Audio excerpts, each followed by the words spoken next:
द्वितीय अध्याय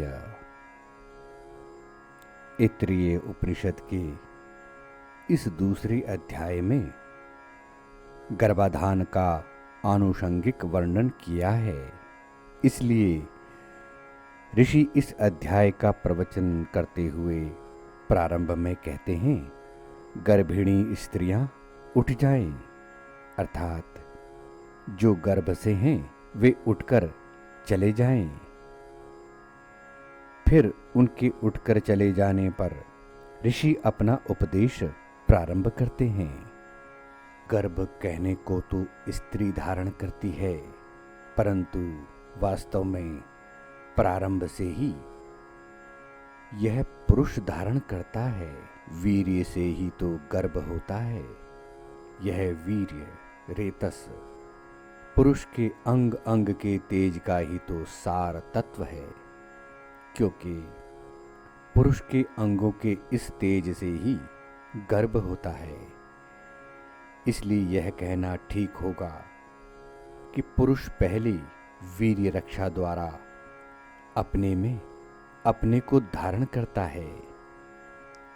उसे जब स्त्री में सिंचित करता है तब मानो अपने को ही सिंचित करता है, अपने को ही उत्पन्न करता है। इस प्रकार पुरुष अपने को ही उत्पन्न करता है। यह उसका प्रथम जन्म है।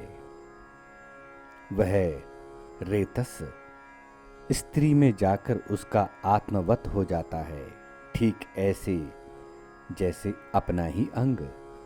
इसलिए विजातीय द्रव होने के कारण भी आत्मवत हो जाने से वह स्त्री को कष्ट नहीं देता।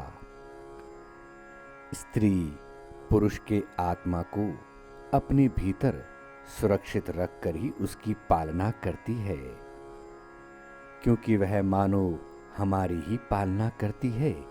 इसलिए उसकी पालना करना भी हमारा कर्तव्य है। स्त्री पुरुष को ही गर्भ में धारण करती है।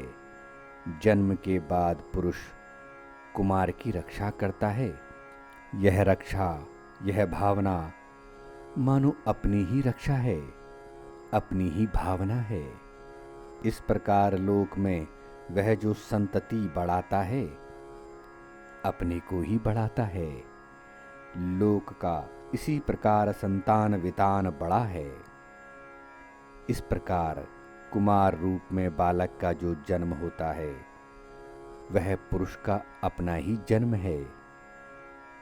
वीर्य दान उसका प्रथम और कुमार रूप में उत्पन्न होना पुरुष का अपना ही द्वितीय जन्म है। कुमार रूप में ही पुरुष का एक आत्मा उसी के पुण्य कर्मों का प्रतिनिधि बनकर संसार में रह जाता है, अर्थात पुरुष के पुण्य कर्म उसके पुत्र के रूप में संसार में बने रहते हैं।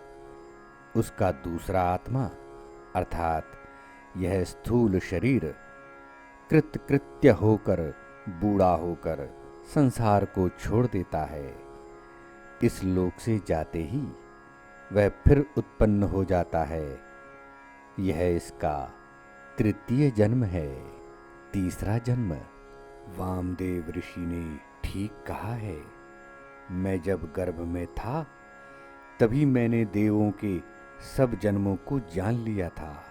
मुझे लोहे के समान सैकड़ों शरीरों में रखा गया, जैसे बाज नीचे जाल में बंधा हो और वेग से सब बंधनों को छिन्न भिन्न करके आसमान में उड़ जाए, वैसे मैंने लोहे के समान सैकड़ों शरीर रूपी बंधनों को तोड़ फोड़ डाला और स्वतंत्र हो गया। गर्भ में पड़े पड़े ही वामदेव ने ऐसा कहा। इस प्रकार वामदेव ऋषि शरीर का भेदन करके ऊपर पहुंचकर उस स्वर्गलोक में सब कामनाओं को पाकर अमर हो गए और अमर हो गए। बाज जैसे जाल से मुक्त हो जाता है, वैसे मैं जन्म मरण के बंधन से मुक्त हो जाऊं। तृतीय अध्याय। गर्भाधान का आनुषंगिक वर्णन करने के अनंतर ऋषि ने कहा, अब गर्भिणी स्त्रियां यथास्थान आकर बैठ जाएं और उपदेश सुनें। यह आत्मा कौन है जिसकी हम उपासना करते हैं, और वह आत्मा कौन सा है जिससे यह मनुष्य रूप को देखता है, शब्द को सुनता है, गंध को सूंघता है, वाणी का व्यवहार करता है और जिससे स्वादु व अस्वादु पदार्थ को जानता है। इस प्रश्न का उत्तर देते हैं, यह जो हृदय और मन है, इनके साथ जो यह संज्ञान, आज्ञान, विज्ञान, प्रज्ञान, मेधा, दृष्टि, धृति, मति, मनीषा, ज्युति, स्मृति, संकल्प, ऋतु, असु, काम और वश हैं, ये सब प्रज्ञान के ही नाम हैं।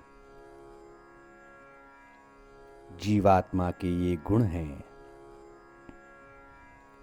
जीवात्मा के कारण यही नहीं कि रूप, रस, गंध का ज्ञान होता है, अपितु अभी कई ये सब कार्य भी जीवात्मा के कारण ही होते हैं। जीवात्मा का वर्णन कर चुकने पर परमात्मा का वर्णन करते हैं। ब्रह्म यह है, इंद्र यह है, प्रजापति यह है।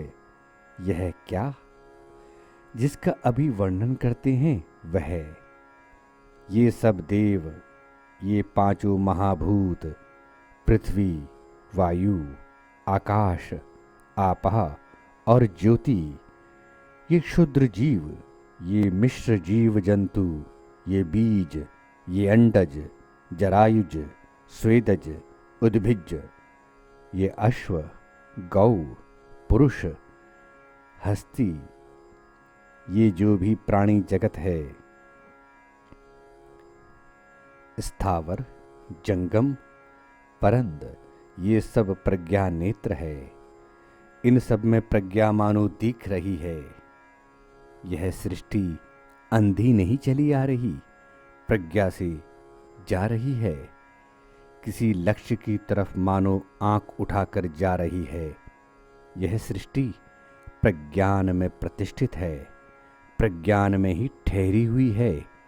संपूर्ण लोक प्रज्ञा नेत्र हैं, प्रज्ञा में प्रतिष्ठित हैं। प्रज्ञा नेत्रो लोकः, वह प्रज्ञान ही ब्रह्म है, वही इंद्र है, वही प्रजापति है। जिस आत्मा की हम उपासना करते हैं वह यही है।